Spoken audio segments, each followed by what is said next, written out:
Hello and welcome back to Storytime with Lindy. I'm Lindy, Prevention Educator at YWCA York. Now before we begin today, we have a quick disclaimer for any parents, caregivers, or educators showing this video.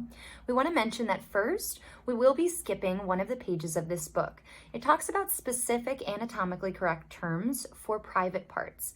And while this is a research-based tactic with working with children, especially to prevent child sexual abuse, and it is a great conversation to have, we think it's more fruitful in the home or school setting where it can be reinforced and really given context rather than in a YouTube video. Number two, we will be making mention of private parts, but we will be calling them simply that, private parts, and talking about how we keep them private and why. And finally, number three, we are shifting the language of this book from should and must to could and can. The way that the research works is that if we use should and must with children, there can be a lot of shame and guilt if they didn't turn to an adult before, or if they didn't say no when they should have. Often we want to give children options. So they can say no, they can try to walk away, but we understand not every instance is the same. So we want to make sure we're using the words can and could. The only time that we use the words should is when an adult oversteps a boundary. They should not do something if someone has communicated that they're not comfortable with it. An example of that is in the book Uncle Willie's Tickles. If you have ever seen that one, we've done a previous video of it, or if you've ever read that book. Kyle, the little boy in that book, can go to a trusted adult, like his mom, which he does in the book, and talk about how Uncle Willie's Tickles makes him uncomfortable. But Uncle Willie should stop doing that because Kyle has expressed that he's not comfortable with it anymore, okay? If you have any questions with that, we have materials and we're happy to talk through any of that. My email will be below in the comments. But for now, welcome back, my friends. We are going to be picking back up with the book that we read last month, My Body, What I Say Goes by Jayneen Sanders. Now, if you remember, we were with Izzy, and the last thing she talked to us about is her safety network. And she talked about how she has a safety network of adults. When she feels unsafe or uncomfortable, she can turn to them for help. Her safety network was her Uncle Ray, her mom, her dad, her grandma, and her teacher, Mrs. Lee. Look, I have drawn around my hand. I have written the name of each adult I trust on my safety network hand. It says my safety network, and on each finger is a different person. Sometimes we don't always have 5 adults in our lives that we can trust. If you only have 3 or 4 people on your safety network, that's okay too, and one person should be outside of your family. My safety network will be different to yours. You can choose any adults you trust and like. You can choose an auntie, a teacher, a grandparent, your mother or father, anyone who makes you feel safe. It's your choice. Here is my friend Kai's safety network. So here's Kai. He has Mr. Greg, his teacher, Mrs. Vin, his neighbor, his Auntie Shay, his mom, and his grandpa. Now, who will be on your safety network? Think about if you held your hand up, would you be able to think of a few grown-ups or adults that you trust that can help you if you feel unsafe or uncomfortable? Private parts are private. We all have bodies, and all our bodies are different. Some people are tall, and some people are short. Some people have blonde hair, some people have black hair. I have red hair and green eyes. That's Izzy. Kai has brown hair and brown eyes.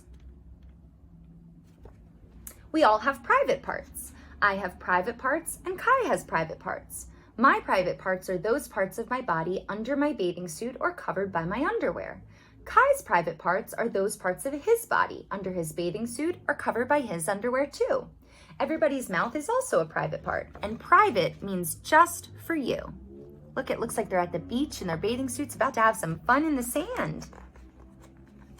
No one should touch your private parts. They belong to only you.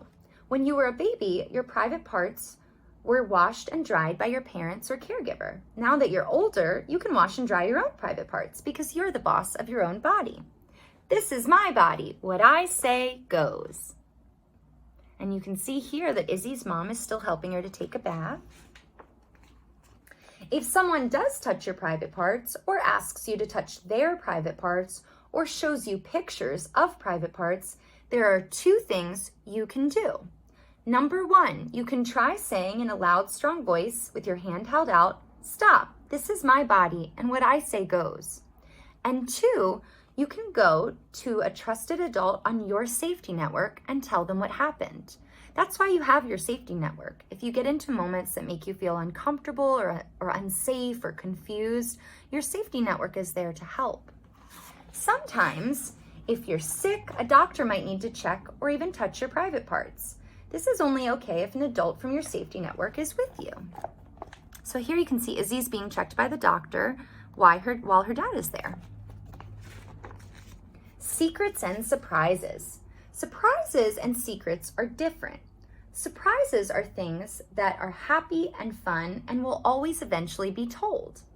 Secrets, on the other hand, can make you feel uncomfortable or confused, especially if a person tells you you must never tell anyone. That's why we don't have secrets in my family, says Izzy. We have happy surprises, like not telling Grandpa we're coming to visit, or not telling Uncle Ray about his surprise birthday party. So there they surprised her grandpa, and there they surprised her Uncle Ray. So surprises make you and someone else happy and will eventually be told, like a present or a party or a surprise visit, or even a secret handshake. It's sort of like a fun surprise. But secrets are things that may not make us feel comfortable. If you remember those early warning signs or those red flag feelings we talked about, you might feel them, especially if someone tells you you can't tell a secret. If someone asks you to keep a secret, tell that person you don't keep secrets. You only keep happy surprises because they will be told. And here, Izzy is telling Kai, I don't keep secrets. If someone asks you to keep a secret like touching your private body parts, kissing, or showing you pictures of private parts, you can tell an adult on your safety network because secrets like that can be told to those adults on your safety network. And even if the person tells you not to tell, they might be doing that because they think they're going to get in trouble. So here, there's someone telling this boy, it's just our secret, right? But a lot of times people tell you to keep a secret because they know they might get in trouble. So you can tell someone on your safety network. Body bubble. We all have an invisible body bubble around our body. Invisible means you can't see it, but it's there. So here's Izzy's body bubble. Sometimes our body bubble is called personal space or our body boundary. People shouldn't come inside your body bubble if you don't want them to. That's because your body belongs to you. If you don't want to kiss or hug someone, you can say politely, no thanks, and then give them a high five or shake their hand instead. If someone doesn't want to hug or kiss, that's okay. We just all have different body bubbles. So we can fist bump or we can wave even like Izzy's doing here. Remember, it's your body. What you say goes. And remember the 5 body safety rules that this book taught us. That your body is your body, that you have a safety network, that you have early warning signs or red flag feelings that you can listen to. So if your heart starts to race or your tummy starts to turn, or maybe your hands get sweaty or you just feel kind of uncomfortable, you can always go to someone in your safety network. We talked about how private parts are private, and we talked about not having secrets, but instead surprises.